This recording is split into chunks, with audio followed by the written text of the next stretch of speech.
Right after 9/11, about 10 days after 9/11, I went through the Pentagon and I saw Secretary Rumsfeld and Deputy Secretary Wolfowitz. I went downstairs just to say hello to some of the people on the Joint Staff who used to work for me, and one of the generals called me and he said, "Sir, you got to come in. You got to come in and talk to me a second." I said, "Well, you're too busy." He said, "No." He says, "We've made the decision. We're going to war with Iraq." This was on or about the 20th of September. I said, "We're going to war with Iraq. Why?" He said, "I don't know." He said, "I guess they don't know what else to do." So I said, "Well, did they find some information connecting Saddam to Al-Qaeda?" He said, No. He says, "There's nothing new that way. They just made the decision to go to war with Iraq."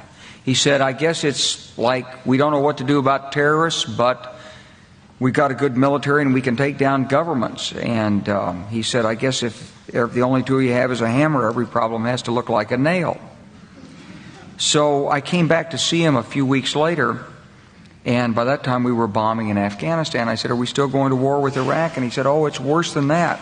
He said, he reached over on his desk, he picked up a piece of paper, and he said, I just got this down from upstairs," meaning the Secretary of Defense's office today, and he said, "This is a memo that describes how we're going to take out 7 countries in 5 years, starting with Iraq and then Syria, Lebanon, Libya, Somalia, Sudan, and finishing off Iran."